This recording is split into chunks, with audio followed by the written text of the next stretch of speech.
മമ്മൂക്കയുടെ കൂടെ വർക്ക് ചെയ്യുമ്പോഴുള്ള ഏറ്റവും വലിയ പ്ലസ് പോയിന്റ് എന്ന് പറഞ്ഞു കഴിഞ്ഞാൽ അഭിനയമൊക്കെ മാറ്റി നിർത്തി കഴിഞ്ഞാൽ നമുക്ക് അദ്ദേഹത്തിൻ്റെ കൂടെ കുറച്ച് ക്വാളിറ്റി സമയം സ്പെൻഡ് ചെയ്യാൻ പറ്റും. അതെല്ലാ ആക്ടേഴ്സും ചെയ്യുന്നതാണോന്ന് അറിയില്ല. മമ്മൂക്ക അങ്ങനെ പോയി വാനിലൊന്നും പോയിരിക്കുന്ന ആളല്ല. കൂടെ അവിടെ ആരെങ്കിലും ഉണ്ടെങ്കിൽ അവരൊക്കെ ഇട്ടിരുന്ന് വർത്താനം പറഞ്ഞ് അങ്ങനെ ഒരു എൻവയോൺമെന്റ് അദ്ദേഹം ക്രിയേറ്റ് ചെയ്യും. It's A comfort space. അത് ഒരു 5 വയസ്സുള്ള കുട്ടിയാണെങ്കിൽ ആ 5 വയസ്സുള്ള കുട്ടിയുടെ ലെവലിലേക്കും, ഒരു 50 വയസ്സുള്ള ആളാണെങ്കിൽ അദ്ദേഹത്തിന്റെ ലെവലിലേക്കും, ഒരു 15 വയസ്സുള്ള ആളാണെങ്കിൽ അദ്ദേഹത്തിന്റെ ലെവലിലേക്കും വരും. അത് എല്ലാവർക്കും ചെയ്യാൻ പറ്റുന്ന ഒരു കാര്യമല്ല. എനിക്ക് ഒരു രീതിയിലേ സംസാരിക്കാൻ അറിയുള്ളൂ. അത് 5 വയസ്സാണെങ്കിൽ 50 വയസ്സാണെങ്കിൽ എനിക്ക് ഒരു രീതിയിൽ സംസാരിക്കാൻ അറിയുള്ളൂ. പക്ഷെ മമ്മൂക്ക അങ്ങനെയല്ല. മമ്മൂക്ക, ഞാൻ ശ്രദ്ധിച്ചിട്ടുണ്ട്, ഞാൻ ഇത്ര നെർവസ് ആണ്, ഞാൻ ഭയങ്കര സ്ട്രെസ്ഡ് ആയിട്ട് ഇരിക്കണമെന്ന് പറഞ്ഞപ്പോൾ മമ്മൂക്ക എന്നെ കംഫർട്ടാക്കാൻ വേണ്ടി ഇല്ലാത്ത ചളികളും ഇല്ലാത്ത കോമഡികളും ഒക്കെ പറഞ്ഞ് എന്നെ ചിരിപ്പിക്കാനും കംഫർട്ടാക്കാനും ശ്രമിച്ചിട്ടുണ്ട്.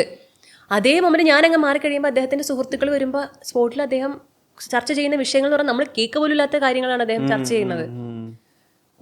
ഒരു മിനിറ്റ് ഇരുന്ന് കഴിഞ്ഞാൽ വിഷ്ണു ഒരു പുതിയ ഒരു 50 കാര്യങ്ങളും നമുക്ക് അദ്ദേഹത്തിൻ്റെ അടുത്ത് പഠിക്കാൻ പറ്റും. ഞാൻ ഇൻഫർമേഷൻ എന്ന് പറഞ്ഞാൽ ഞാൻ ഞെട്ടിപ്പോയൊരു സംഭവമുണ്ട്.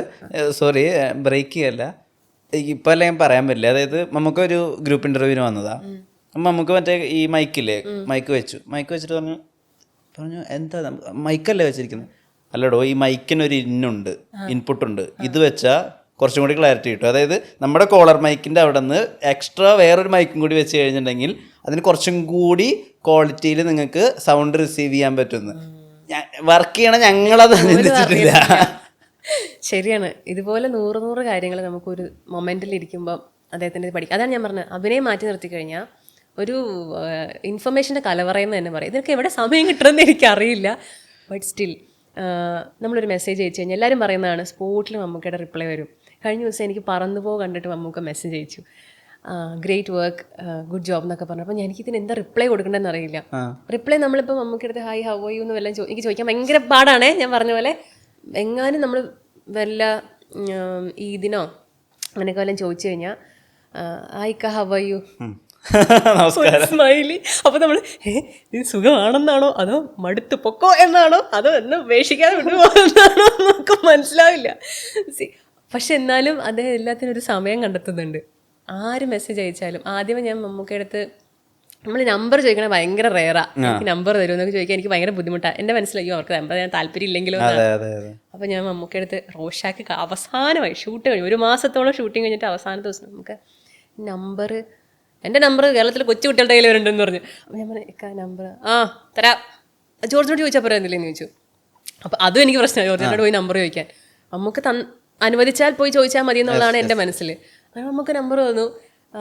അന്നോട്ട് മെസ്സേജ് അയക്കും, ഇടയ്ക്ക് വല്ല ഇതിനോ ഓണത്തിനോ ഒക്കെ മെസ്സേജ് അയക്കും. അപ്പോൾ സ്പോട്ടിൽ റിപ്ലൈ ഉണ്ടാവും. ഞാൻ സർജറി കഴിഞ്ഞപ്പോഴത്തേക്കും മമ്മൂക്ക എനിക്ക് മെസ്സേജ് അയച്ചു. അപ്പോൾ എനിക്ക് എന്താ റിപ്ലൈ കൊടുക്കേണ്ടതെന്ന് അറിയില്ല. നേരിട്ട് കാണാൻ എനിക്ക് സംസാരിക്കാനായിട്ട് ഓക്കെയാണ്, അല്ലാതെ എനിക്ക് എന്താ റിപ്ലൈ കൊടുക്കേണ്ടതെന്ന് അറിയില്ല. ടെൻഷനാണ്, ഞാനിത് കൊടുത്തത് എങ്ങനെ എടുക്കും, അയ്യോ ഇത്. അതുകൊണ്ട് മാക്സിമം എനിക്ക് റോഷാക്ക് കഴിഞ്ഞിട്ട് ഒരു ദിവസം ഒരു കോള് വന്നു. അപ്പോൾ ഞാൻ നോക്കുമ്പോൾ മമ്മൂക്ക, ഇനി വല്ല ട്രൂ കോളറിൽ വേറെ ആരെങ്കിലും സേവ് ചെയ്തിട്ട് വിളിച്ചേക്കാണ്. എനിക്ക് മമ്മൂക്ക എന്നെ വിളിക്കേണ്ട ഒരു കാര്യമില്ല, എനിക്കിത് എടുക്കണോ ഇല്ലയോ എന്ന് അറിയാൻ പാടില്ല. ഞാൻ ഏതോ ഷോപ്പിംഗ് മോളിൽ നിൽക്കുക. പക്ഷേ ഞാൻ പറയും ഇതാരാ വിളിക്കണേ? അപ്പോൾ അവർ മമ്മൂക്ക എടുക്കണോ? എന്നിട്ടാണ് ഞാൻ എടുത്തത്. കാരണം എനിക്ക് തന്നെ അറിയില്ല ഞാൻ സേവ് ചെയ്ത് വെച്ചേക്കുന്നത് ഒറിജിനൽ എന്നറിയാം. പക്ഷെ സ്റ്റിൽ എന്നെ വിളിക്കേണ്ട കാര്യം എന്തിരിക്കും?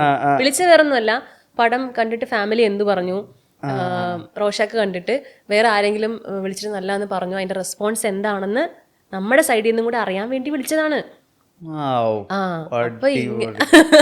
അപ്പൊ അങ്ങനത്തെ വേറൊരു സൈഡും ഉണ്ട്. അപ്പം റാം സാറിനോട് ചോദിച്ചു കഴിഞ്ഞിട്ടുണ്ടെങ്കിൽ റാം സാർ മമ്മൂക്കയെ പറ്റി പറയാനേ നേരമുള്ളൂ, അതിന് പറയാൻ വേണ്ടി മാത്രമേ നേരമുള്ളൂ. മമ്മൂക്കയെ പറ്റി ഒരു എപ്പിസോഡ് വേണമെങ്കിൽ റാം സാറിനോട് ചെയ്യാം. അപ്പം ഞാൻ അതുകൊണ്ട് പറയുവാണ്, ജസ്റ്റ് പറഞ്ഞു. അപ്പോൾ ഒരു ദിവസം മലയാള സിനിമകളെ ഭയങ്കരമായിട്ട് ഫോളോ ചെയ്യുന്ന ആളാണ് റാം സാർ. അപ്പോൾ ഞാൻ ഇങ്ങനെ സംസാരിച്ചപ്പോഴത്തേക്കും പറഞ്ഞു, ഗ്രേസ് உங்களுக்கு தெரியுமா பேரன்பு பண்ணும்போது മമ്മൂക്ക വന്നിട്ടാറ്. സോ ഫസ്റ്റ് ഷോട്ടിൽ നമുക്ക് നിറയെ സൺഡേ ഭയങ്കര, ഞാൻ തമിഴ് പറഞ്ഞല്ലോ, ഞാൻ തമിഴ് പറഞ്ഞു ரொம்ப சண்டை. அப்போ ഞാൻ പറയാം എന്താ റാം സാർ എന്താ പ്രശ്നം? ഈ பெரிய ஈகோ கிளாஷ் தான், அவர் பெரிய நடிகர், நான் ஒரு டைரக்டர், ஸோ നമുക്ക് நிறைய സൺഡേ ഇരുந்துச்சு, അപ്പോൾ സൺഡേ എല്ലാം ചൊല്ലിയാச்சு. Okay sir. അപ്പോൾ ഞാനിങ്ങനെ ഇതാണോ സൺഡേ? Okay fine. പക്ഷെ നമുക്കിവിടെ അത് വലിയ സൺഡേ അല്ല. ഓക്കെ ഫൈൻ, അങ്ങനെ കഴിഞ്ഞു. അത് കഴിഞ്ഞപ്പോഴത്തേക്കും പറഞ്ഞു അടുത്ത ഷോട്ട് എടുക്കാൻ പോവാണ്. അപ്പോൾ നമുക്ക് ഇത്തിരി വഴക്കിൻ്റെ ഒരു ഇതിലൊക്കെ നിൽക്കുവാണ്. അപ്പോൾ പറഞ്ഞു ഇങ്ങനെയാണ് ഇൻസിഡென்ட். അപ്പോൾ എന്താ சார் நம்ம பண்ண போகிற ஷார்ட் என்னன்னா சார் நீங்கள் வந்து ஒரு டொமேட்டோ இருக்குது, டொமேட்டோ கட் பண்ணுற சீன் தான். அப்படி எப்படி கட் பண்ணணும், அப்புறம் இப்படி கட் சார் நீங்கள் ஏதாவது கட் பண்ணுங்க சார் அப்படி சொல்லிட்டு ராம் சார் പോയി. ഇപ്പോൾ ഇവർക്കിടയിൽ ആ ഒരു ചകടേ സാധനമുണ്ട്. അങ്ങനെ പോയിട്ട് ഇപ്പോൾ രാം സാർ ഇച്ചിരി ഡള്ളായിട്ട് ഇരിക്കുവാണ്. വഴക്കമുണ്ടായല്ലോ ഫസ്റ്റ് ഷോട്ട്. അപ്പോൾ ഫസ്റ്റ് ഷോട്ട് മമ്മൂക്ക ഇല്ലാതെയാണ് രാം സാർ എടുത്തത്. അതിൻ്റെ എന്തോ ആണെന്ന് തോന്നുന്നു, എനിക്ക് കൃത്യമായിട്ട് ഓർമ്മയില്ല. അപ്പോൾ ആ ക്ലാസ്സിൽ ഇരുന്നിട്ട് സാർ ആക്ഷൻ പറഞ്ഞു. മമ്മൂക്ക ഈ ടൊമാറ്റോ കട്ട് ചെയ്തു എന്ന് പറഞ്ഞു. ടൊമാറ്റോ ഇങ്ങനെ കട്ട് ചെയ്തു. അപ്പോൾ രാം സാർ പറയാം, ரைஸ் உங்களுக்கு தெரியுமா, எனக்கு தெரியாது. அந்த மொமெண்ட்டில் நான் என்கிட்டே சோறு சொன்னேன், சும்மா ஒரு டொமேட்டோ கட் பண்ணுற ஷோட்டு தான். அந்த ஷோட்டு முடிஞ்சதுக்கப்புறம் இந்த படம் இவர் இல்லாமல் யாராலும் பண்ண முடியாது. ഒന്ന് ആലോചിക്കുക, ഒരു വേറെ റിയാക്ഷൻ ഇല്ല, ഡയലോഗ് ഇല്ല, ഒന്നുമില്ല, ഒരു തക്കാളി കട്ട് ചെയ്യുന്ന ഒരു ഷോട്ട്. അപ്പോൾ ഞാൻ പറയാം, അപ്പോൾ രാം സാർ പറഞ്ഞു, എനിക്ക് പിന്നെ ഇതിന് നമ്മളൊരു സോറി ചോദിക്കുക, നമ്മളൊരു റിയലൈസേഷൻ ഉണ്ടല്ലോ നമുക്ക്, നമ്മൾ ചെയ്തു പോയത് വേണ്ടായിരുന്നു എന്നുള്ളൊരു സാധനം. അതായത് മറ്റൊരാളുടെ ഒരു റിസൾട്ടോ അല്ലെങ്കിൽ വേറെ അയാൾ ചെയ്യുന്നൊരു പ്രവൃത്തി കണ്ടിട്ട് ഞാനത് ഇങ്ങനെ റിയാക്ട് ചെയ്യണ്ടായിരുന്നു എന്ന് നമുക്ക് തോന്നിപ്പോണ ഒരു സംഭവം ഉണ്ടല്ലോ, ഒരു റിഗ്രറ്റ്. അത് രാം സാർ പറയാം, എനിക്കത് കഴിഞ്ഞപ്പോഴത്തേക്കും എനിക്ക് എന്താ ചെയ്യേണ്ടതെന്ന് എനിക്കറിയില്ല. ഞാൻ മമ്മൂക്കോട് പറഞ്ഞു, നമുക്ക് ഇത്രയേ ഉള്ളൂ എന്ന് പറഞ്ഞു. നമുക്ക് ഇത്രയേ ഉള്ളൂ ഷോട്ട്, നമുക്ക് ഇത്രയേ ഉള്ളൂ പൊക്കോളാൻ പറഞ്ഞത്. മമ്മൂക്കയെ പറ്റി പറയാനാണെങ്കിൽ നമുക്ക് ഇങ്ങനെ വാതോരാതെ സംസാരിച്ചുകൊണ്ടിരിക്കാം. മമ്മൂക്ക പറഞ്ഞിട്ടുണ്ട് അധികം ഓവറാക്കണ്ട, നിർത്തിക്കോളാൻ പറഞ്ഞിട്ടുണ്ട്. ഒരു ഒരു ഇന്റർവ്യൂവിൽ ഞാൻ മമ്മൂക്ക വെള്ളം പോലെയാന്ന് പറഞ്ഞപ്പോൾ മീഡിയയിൽ വന്നു മമ്മൂക്ക വെള്ളമാണ്, മമ്മൂക്ക ഫുൾ ടൈം വെള്ളമാണെന്ന് പറഞ്ഞു. മമ്മൂക്ക എന്നെ ചീത്ത പറഞ്ഞായിരുന്നു. മമ്മൂക്ക ചീത്ത പറഞ്ഞു, അനാവശ്യമായിട്ട് ഒരു സ്ഥലത്ത് പോയി നിന്ന് മമ്മൂക്ക വെള്ളമാണെന്നോ അങ്ങനെ ഒന്നും പറയാൻ നിൽക്കണ്ട. ആ ഒരു മെസ്സേജോടുകൂടി ഞാൻ നിർത്തി. ഇനി നല്ലതല്ലാത്ത ഒരു കാര്യം ഞാൻ പറയില്ല. ഏതോ ഒരു ഇന്റർവ്യൂ, അന്ന് റിട്ടൺ ഇന്റർവ്യൂസിന്റെ കാലാണ്, കുറെ കാലം അത് വീഡിയോ ഇന്റർവ്യൂ ആയിരുന്നു. ഇതല്ല വെള്ളമല്ല, ഇത് പണ്ടെടുത്തൊരു ഇൻസിഡന്റാ. ഏതൊരു ഫേമസ് ഡയറക്ടറാണ് ഇങ്ങനെ പറഞ്ഞു, മമ്മൂക്കയ്ക്ക് അഭിനയം എന്നാൽ ഭ്രാന്താണ്. അതിൽ അഭിനയം മാത്രമായി മമ്മൂക്കയ്ക്ക് ഭ്രാന്താണ്. അദ്ദേഹത്തിനെ പറ്റി പറയാനാണെങ്കിൽ നമുക്ക് ഒരുപാടുണ്ട്. കണ്ടന്റ് നടക്കാനാണെങ്കിൽ നമുക്കിങ്ങനെ മീഡിയാസിന് ഒത്തിരി ഉണ്ട്. അതിൽ പറയുന്നത്, നമ്മൾ പറയുന്ന ഒരു കാര്യം ഇവരെടുത്തിടുന്നത് വേറൊരു കാര്യം എന്ന് മാത്രമേ ഉള്ളൂ. പക്ഷേ he's such A sweet personality.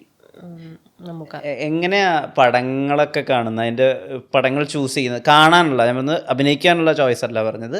ഇപ്പോൾ ഒരു പടം വന്നു, ഇപ്പോൾ അഡോളസൻസ് എന്നുള്ളൊരു വെബ് സീരീസ് ഭയങ്കര ഹിറ്റാവുന്നു, അപ്പോൾ അത് കാണാനുള്ള ഒരു ഇഷ്ടം ഉണ്ടാവോ? എങ്ങനെയാ ഒരു വാച്ച് ലിസ്റ്റ് എങ്ങനെയാ? Nice question, my God. അങ്ങനെ ഭയങ്കര അഭിപ്രായം കേൾക്കുമ്പോൾ ഞാൻ സ്പോട്ടിൽ കാണില്ല. അത് ഇപ്പോൾ ഒരു എൻ്റെ പടമാണെങ്കിൽ പോലും ആദ്യത്തെ 2 ദിവസത്തെ റെസ്പോൺസ് ഞാൻ എടുക്കില്ല. ബിസിനസ്. സോ ഞാനത് അതുകൊണ്ട് ഞാനൊരു 3-4 ദിവസം കഴിഞ്ഞിട്ടേ അതിൻ്റെ റിയൽ റെസ്പോൺസ് എടുക്കുകയുള്ളൂ.